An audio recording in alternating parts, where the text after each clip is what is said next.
भविष्य में कोई और माँ अपनी बेटी को खोने का दर्द न झेले।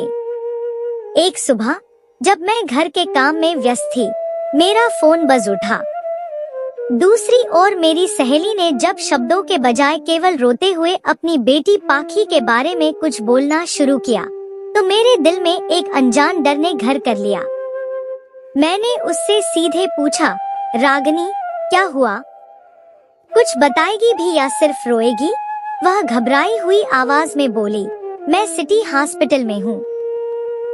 मेरी पाखी, उसने नींद की गोलियां खा ली हैं। यह सुनकर मेरे पैरों तले जमीन खिसक गई।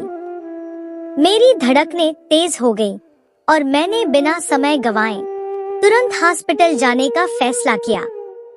जैसे ही मैं हॉस्पिटल पहुंची, रागिनी मेरे गले लगकर फूट फूट कर रो पड़ी।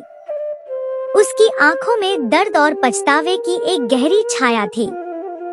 मैंने उसे चुप कराते हुए पानी का गिलास दिया और पूछा, लेकिन पाखी ने ऐसा कदम क्यों उठाया? आखिर क्या हुआ? रागिनी ने भारी मन से अपनी कहानी शुरू की। मेरी किटी पार्टी की सभी महिलाएं बहुत मॉडर्न थी। वे हमेशा अपनी बेटियों के बॉयफ्रेंड्स और उनके साथ की गई पार्टियों के बारे में बातें करती थी।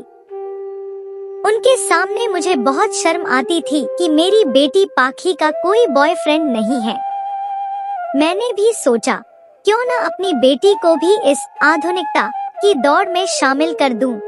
उसने गहरी सांस ली और फिर बताया, मैंने अपनी ननद से सलाह ली, तो उसने कहा कि पाखी को थोड़ा अच्छे से बनसंवर कर कॉलेज भेजो, लड़कों के साथ दोस्ती करने के लिए प्रेरित करो। मैंने उसकी बात मानी और पाखी को नए फैशन के टॉप और जीन्स लाकर दिए। जब उसने इन कपड़ों को पहनने से मना किया, तो मैंने उस पर दबाव डालकर उसे पहनने के लिए मजबूर किया। मैंने उस पर यह भी जोर डाला कि वह लड़कों से मेलजोल बढ़ाए।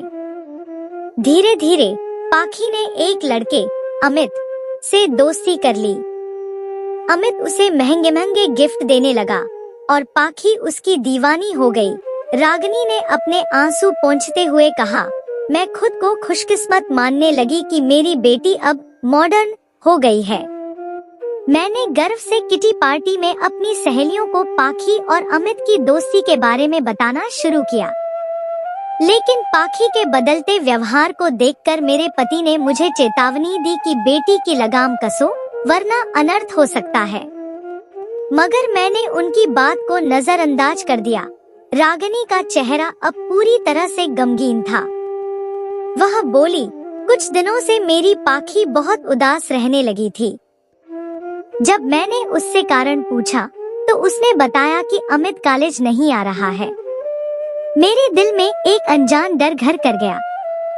पाखी ने रुंधे हुए गले से बताया कि एक पार्टी में अमित ने उसे शराब पिला दी थी और उसके साथ कुछ ऐसा किया जिससे वह अब, रागिनी की आवाज में घुटन थी, वह पूरी तरह टूट चुकी थी। मुझे उसकी बात सुनकर ऐसा लगा जैसे मेरी भी धड़कनें रुक गई हों। इससे पहले कि रागिनी कुछ कर पाती, पाखी ने यह कदम उठा लिया था। उसके बाद डॉक्टर आकर रागिनी से बोले, सारी, मैं पाखी को नहीं बचा सका। रागिनी अपने पति के सीने से लगकर फूट फूट कर रोने लगी।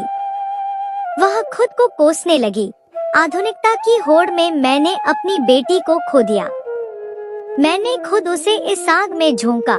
रागिनी के चेहरे पर पछतावे की लकीरें साफ दिखाई दे रही थी।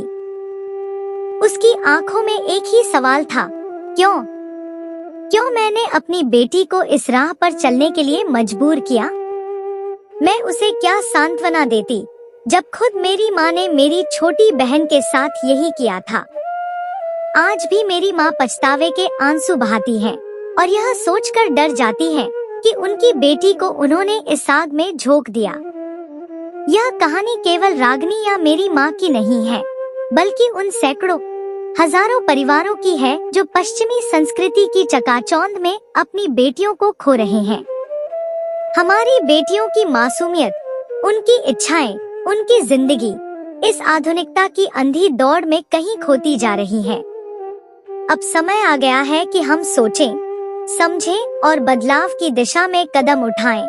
ताकि भविष्य में कोई और माँ अपनी बेटी को खोने का दर्द न झेले और हमारी बेटियां सुरक्षित और खुशहाल जीवन जी सकें।